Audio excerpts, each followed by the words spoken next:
Salut les amis, bienvenue dans cette nouvelle vidéo. Vous l'avez remarqué aussi, on retourne un petit peu à l'atelier, ça fait franchement plaisir. Aujourd'hui, nouveau projet fait plus ou moins de récupération. Donc quand j'ai reçu mon bardage pour faire ma porte de garage, donc ça, je vous l'ai dit, hein, c'est un projet qui va vite arriver. Je vais refaire ma porte de garage et quand je suis allé chercher mon bardage, il y avait simplement ces sections de bois sur lesquels était posé le bardage. Donc je les ai récupérés, je vais les utiliser pour faire une table. Alors cette table, elle sera donc composée d'un plateau carré en bois et le pied sera un tonneau de 200 litres que je vais recouper pour respecter les dimensions d'une table conventionnelle. Avant d'attaquer, vous l'avez peut-être remarqué, nouveau sponsor pour la chaîne du Frux Atelier, il s'agit de Freestad, qui est vendu par le biais du site Visibly Safety. On s'est mis d'accord sur une période d'1 an pour qu'ils m'équipent en vêtements et que je leur donne de la visibilité en contrepartie, hein, vous savez comment ça marche maintenant. Donc voilà, si vous voulez en savoir un peu plus sur les vêtements qui sont proposés par Visibly Safety, je vous mets évidemment le lien dans la description. Et sachez que pour ce premier mois d'entente, vous aurez droit à un code promo de 10% avec le code Frux Atelier. Donc voilà, si vous avez besoin de t-shirts, de pulls, de vestes, enfin tout vêtement de travail, jusqu'aux chaussures de sécurité, les EPI, c'est de la bonne cam. Donc si vous êtes intéressé, n'hésitez pas à aller y jeter un œil, hein, comme d'habitude. Voilà, bref, on va pouvoir continuer avec le projet d'aujourd'hui.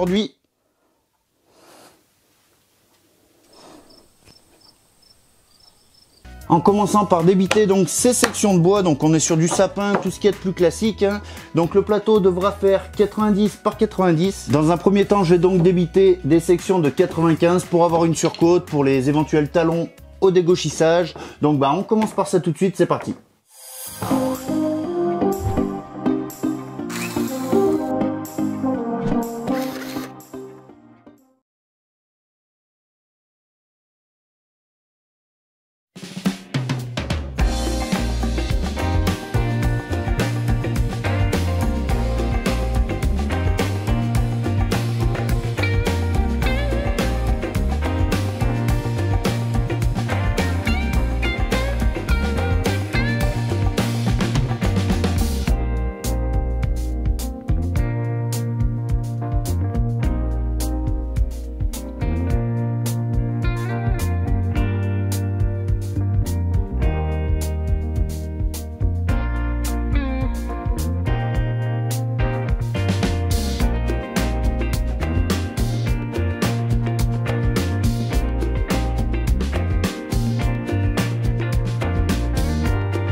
Bon, le futur plateau est en presse, donc là on va le laisser sécher tranquillement. Pendant ce temps-là, on va s'occuper de nettoyer le tonneau. Le tonneau, le voici, donc là on est un peu haut par rapport à une table au niveau des tailles réglementaires, donc il va falloir que je le recoupe. Mais avant ça, pour garder le maximum de rigidité pendant le nettoyage, je vais le laisser entier, je vais nettoyer ce que j'ai besoin de nettoyer. Et pour le nettoyage, j'ai acheté cette brosse là, c'est une brosse cylindrique, enfin ouais voilà, une brosse qui se met sur les meuleuses tout simplement. Donc là pour le coup, j'ai sorti la filaire parce que je vais en avoir quand même pour un petit moment et là il me faut vraiment de la pêche en espérant que je me fasse pas trop chier à tout décaper.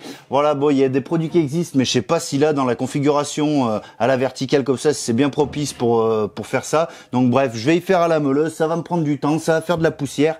Je vais me mettre dehors et on verra bien où ça nous mène. C'est parti.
Bon les amis, j'en ai fini pour l'instant avec le tonneau. Donc il y a deux trois choses que j'ai fait hors caméra parce que c'est pas facile à filmer. Je suis à l'extérieur, une fois sur deux, je suis à contre-jour, c'est pas forcément simple. Mais en gros, vous l'avez vu, j'ai découpé mes portes. Donc j'ai soudé des charnières à souder, hein, tout simplement, enfin des pommelles à souder. Normalement, c'est des pommelles qui sont prévues pour souder des portillons sur des clôtures. Donc il me fallait, moi je voulais cet aspect de grandes pattes, hein, côté un peu industriel. Je voulais vraiment que ça fasse un côté vraiment rajouté. Enfin voilà, c'est vraiment l'esprit que je veux pour cette table. Ensuite, vous l'avez vu, donc là où j'ai découpé mes portes, j'ai laissé un espace au milieu que je n'ai pas découpé pour éviter de fragiliser le tonneau, hein, parce qu'il va y avoir le plateau dessus. Et si on s'appuie sur la table et que le tonneau s'affaisse, ce serait carrément dommage. Ce que j'ai fait en plus pour assurer le coup, c'est que j'y ai soudé un renfort derrière, donc un tube carré de 30 par 30. Ça non plus, je voulais pas montrer, mais comme je vous le disais, c'est pas très facile à filmer dans ces conditions-là. Et dernière chose que j'ai faite, c'est que j'ai utilisé ce type de papillon. Donc vous connaissez, hein, c'est des écrous papillons, tout ce qu'il y a de plus classique. Je les ai soudés directement sur les portes pour les patiner un peu. J'y ai appliqué du Posca blanc, c'est un crayon peinture blanc que j'ai frotté ensuite. Après, j'ai mis un petit coup de marqueur noir et j'ai ensuite frotté, donc ça a grisé un peu le tout et vraiment ça se confond avec le reste, ça fait un truc un peu uniforme et c'est plutôt cool. Maintenant, on va repartir sur le plateau le temps que cette première couche de vernis sèche, donc je vais mettre 3 couches. Hein. Donc pour le plateau, je vais déjà le retailler à dimension. Voilà. Ensuite, je vais le poncer, enfin faire un truc un peu propre. Mais par contre, je vais essayer de renforcer. Il y a certaines aspérités dans le bois. Je vais essayer de les renforcer, de les creuser un peu plus. Et ensuite, voilà, je veux vraiment qu'il y ait un côté un peu rustique. Du coup, en plus, je pense que je vais y passer un coup de chalumeau une fois que ce sera terminé, avant d'y appliquer 3 couches de vitrificateur sur les deux faces. Donc on va faire ça tout de suite et puis on se reprend après pour voir un peu où on en est. C'est parti.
Bon, j'en ai fini avec le plateau, donc clairement j'ai mis 3 couches de vitrificateur, je vais certainement en mettre une 4e, mais pour l'instant je l'ai mis de côté parce qu'il faut que j'avance sur l'étagère qui va être à l'intérieur du tonneau, mais aussi sur les 2 disques qui vont servir à intégrer le plateau sur le tonneau et pouvoir solidariser les deux parties. Donc ces disques, je vais les faire simplement dans une planche en sapin, hein. Mon plateau sera en sapin, donc j'ai voulu choisir le même bois, déjà c'est pas cher encore une fois.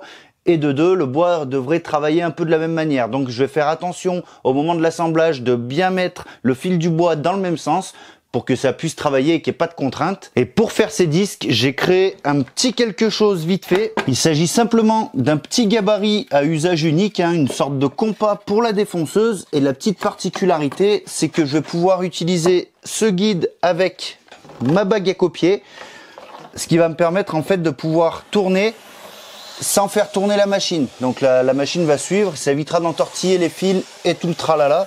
Donc ce sera bien pratique et je pense que je vais m'inspirer de ça pour me faire un futur compas qui lui sera réglable. Donc ça, il y en a tout un tas sur YouTube, des vidéos là-dessus. Je sais pas encore si j'en ferai une de moi-même, on verra bien. Pour le moment, on n'en est pas là. Là, je vais donc tailler 3 disques pour avoir 2 disques que je vais coller l'un sur l'autre, qui vont venir sous le plateau pour pouvoir s'encastrer dans le tonneau, et le troisième qui lui fera l'étagère, vous l'aurez compris. Donc on attaque tout de suite, on continue, on arrive sur la fin, ça fait plaisir. Allez, c'est parti.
Les amis, ça y est, ce projet est terminé. Alors vous l'aurez compris, là je n'ai pas assemblé le plateau en vidéo parce qu'il va falloir que je monte la table à la maison. Mais bien sûr, le plateau sera fixé sur place avec des vis qui vont venir se mettre au niveau des disques qui sont sous le plateau. Ensuite, au niveau du socle du tonneau, je vais simplement couper des morceaux de durite que je vais fendre et que je vais venir intégrer autour du bourrelet inférieur du tonneau. Ça évitera que le métal soit à même le sol. Voilà pour les 2-3 petites précisions de finition. Vous l'aurez remarqué, c'est le genre de projet que vous pouvez facilement faire avec peu d'outillage. Même si dans mon cas, j'ai utilisé du bois de récupération que j'ai dû dégauchir puis raboter, il est totalement envisageable de se procurer du bois déjà raboté. Ensuite, pour le reste, c'est une planche de sapin et un tonneau. Voilà, il n'y a rien de bien mirobolant. Mais le résultat, je trouve, est vraiment à la hauteur de mes attentes. Je suis vraiment fier de ce projet. Je vous invite grandement à partager cette vidéo si le cœur vous en dit. Et comme à mon habitude, avant de vous laisser sur ces 2-3 dernières images de plans un peu sympas concernant ce projet, je vous dis à la semaine prochaine pour une nouvelle vidéo. Et n'oubliez pas, le meilleur résultat est celui qui vous convient. Ciao!